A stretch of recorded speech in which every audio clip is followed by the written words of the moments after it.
महाराष्ट्र के एक छोटे से गांव में राजू नाम का एक गरीब किसान रहता था। वह बहुत मेहनती था, लेकिन उसकी किस्मत अच्छी नहीं थी। उसकी फसलें अक्सर खराब हो जाती थीं और उसे हमेशा पैसों की तंगी रहती थी। एक दिन राजू जंगल में लकड़ी काटने गया। वह बहुत थक गया था, इसलिए एक बड़े पेड़ के नीचे बैठकर आराम करने लगा। तभी उसने एक अद्भुत चीज देखी। उस पेड़ पर पत्तियों की जगह सिक्के लगे हुए थे। पेड़ पूरा सोने के सिक्कों से लदा हुआ था। राजू अपनी आंखों पर विश्वास नहीं कर सका। उसने सोचा कि वह सपना देख रहा है। उसने उठकर पेड़ को छुआ और सिक्के सचमुच सोने के थे। राजू बहुत खुश हुआ। उसे लगा कि उसकी सारी गरीबी अब दूर हो जाएगी। उसने जल्दी से अपने गमछे में जितने सिक्के आ सकते थे उतने भरे और घर की तरफ भागा। घर पहुंचकर उसने अपनी पत्नी रानी को सब कुछ बताया। रानी भी यह देखकर बहुत हैरान और खुश हुई। राजू ने उन सिक्कों से अपनी सारी जरूरतें पूरी की। उसने एक अच्छा घर बनवाया, खेत खरीदे और अपनी फसलें सुधारी। अब वह गरीब नहीं रहा था, लेकिन धीरे धीरे राजू का स्वभाव बदलने लगा। वह और ज्यादा लालची हो गया। वह हर दिन जंगल जाता और ज्यादा से ज्यादा सिक्के तोड़कर लाता। वह कभी संतुष्ट नहीं होता था।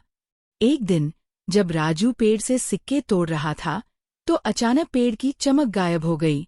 सारे सोने के सिक्के साधारण पत्तियों में बदल गए। राजू हैरान रह गया। उसने पेड़ को हिलाकर देखा, लेकिन अब कोई सिक्का नहीं गिरा। राजू बहुत दुखी हुआ। उसे समझ में आ गया कि लालच बुरी बला है। उसने जितना मिला था उसकी कद्र नहीं की और ज्यादा पाने के चक्कर में सब कुछ खो दिया। उस दिन से राजू ने लालच करना छोड़ दिया और फिर से मेहनत करने लगा। धीरे धीरे उसकी किस्मत फिर से पलटी और वह खुशहाल जीवन जीने लगा। उसने सीखा कि सच्ची दौलत संतोष और मेहनत में ही है। एक बार की बात है, गर्मी का मौसम था। एक मेहनती चींटी थी, जिसका नाम चुन्नू था।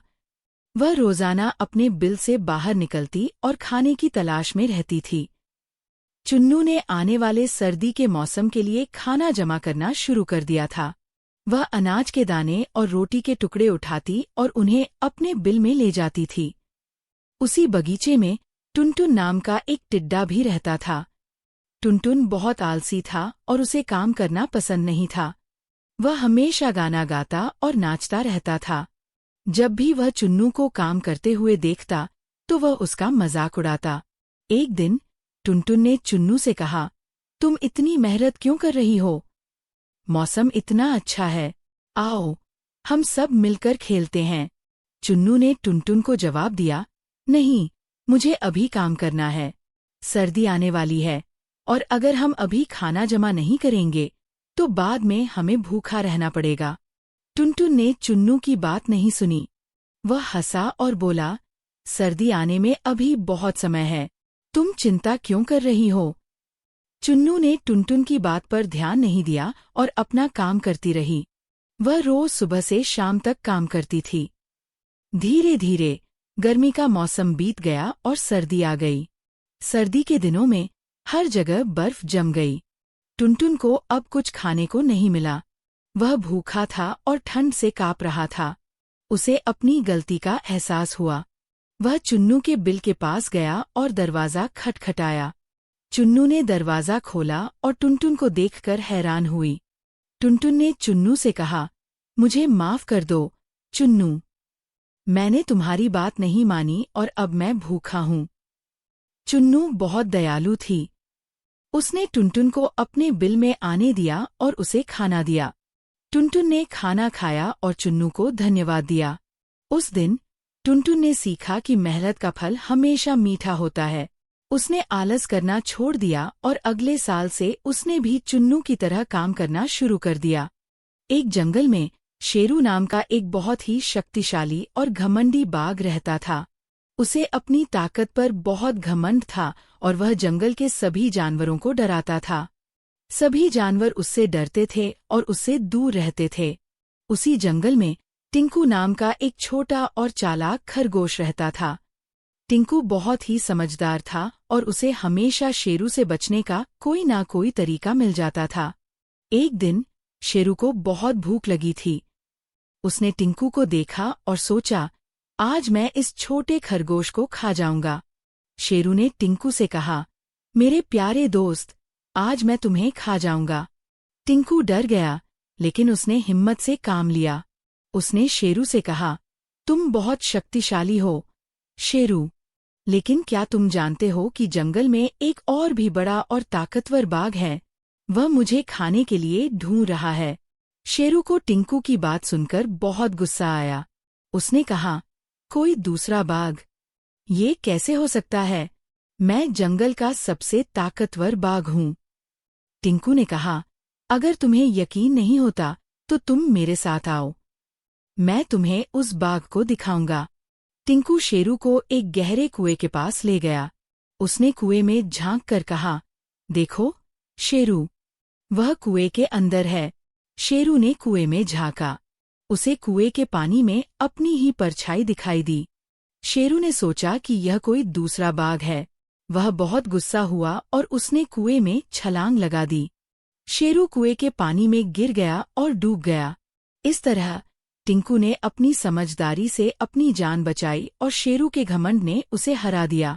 उस दिन के बाद टिंकू को सभी जानवर बहुत पसंद करने लगे।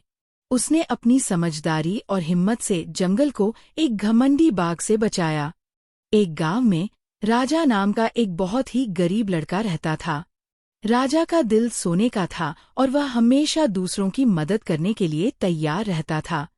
उसकी सबसे बड़ी इच्छा थी कि वह अपने परिवार को गरीबी से बाहर निकाले।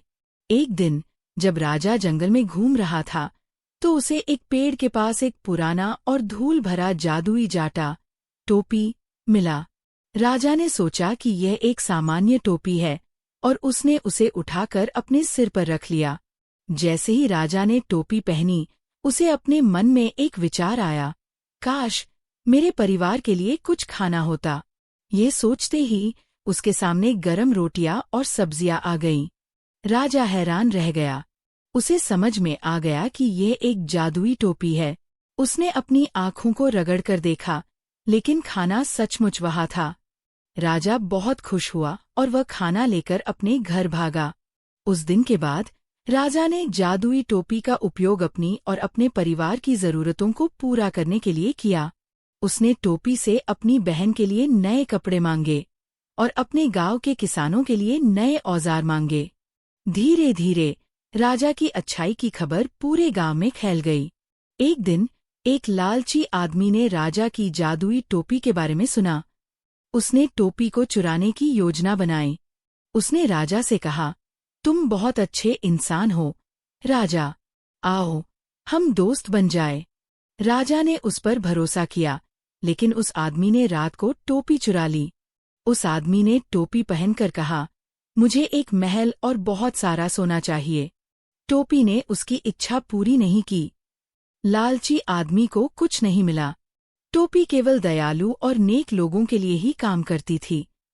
लालची आदमी ने अपनी गलती महसूस की। उसने राजा को टोपी लौटा दी और उससे माफी मांगी। राजा ने उसे माफ कर दिया। उस दिन के बाद राजा और वह आदमी दोस्त बन गए। एक गांव में एक गरीब लड़का रहता था, जिसका नाम छोटू था। छोटू बहुत ही ईमानदार और दयालु था। वह हमेशा अपनी माँ की मदद करता था। वे बहुत गरीब थे और उनके पास अक्सर खाने के लिए कुछ नहीं होता था।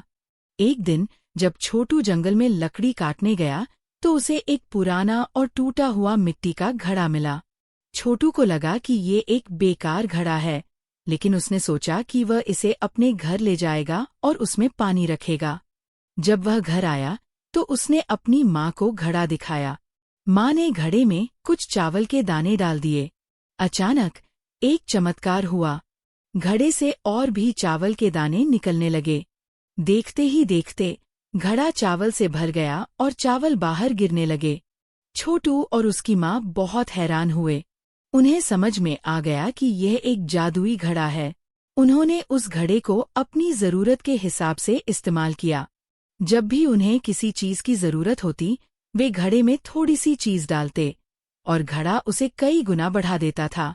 एक दिन गांव के एक लालची व्यापारी ने इस जादुई घड़े के बारे में सुना। उसे घड़े को चुराने का लालच आया।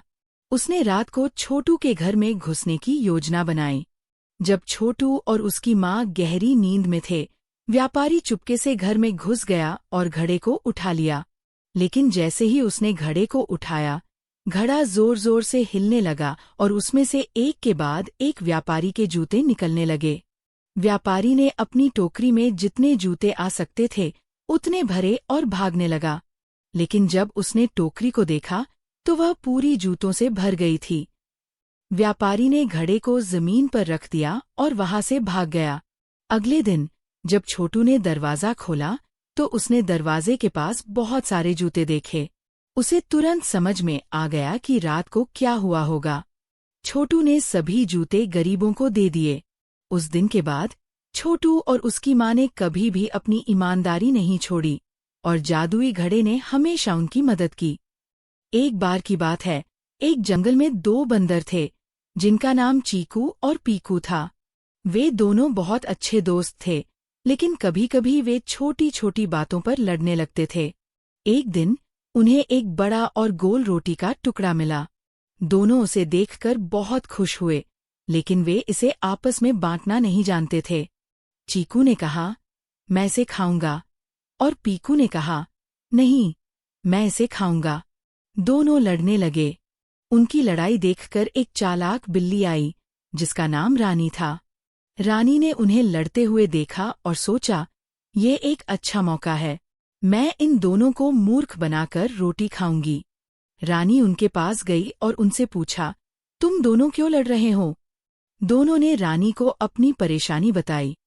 रानी ने कहा, मैं तुम्हारी मदद कर सकती हूँ। मेरे पास एक तराजू है, मैं इसे बराबर बांट दूंगी। चीकू और पीकू बहुत खुश हुए। उन्होंने रानी को धन्यवाद दिया और रानी ने रोटी को 2 टुकड़ों में तोड़ दिया। रानी ने तराजू पर रोटी के टुकड़े रखे। एक टुकड़ा दूसरे से थोड़ा बड़ा था। रानी ने कहा, ओह, ये टुकड़ा बड़ा है, मुझे इसे थोड़ा सा खाना पड़ेगा ताकि ये बराबर हो जाए। रानी ने बड़े टुकड़े से थोड़ा सा खाया। अब दूसरा टुकड़ा बड़ा हो गया। रानी ने फिर कहा, ओह, अब यह टुकड़ा बड़ा है, मुझे इसे भी थोड़ा सा खाना पड़ेगा। रानी ने बारी बारी से दोनों टुकड़ों से थोड़ा थोड़ा खाना जारी रखा, जब तक कि रोटी बहुत छोटी नहीं हो गई। चीकू और पीकू रानी की चालाकी को समझ गए, लेकिन तब तक बहुत देर हो चुकी थी। रोटी का टुकड़ा अब बहुत छोटा हो गया था। रानी ने बचा हुआ टुकड़ा खाया और दोनों से कहा, तुम दोनों की लड़ाई खत्म हो गई।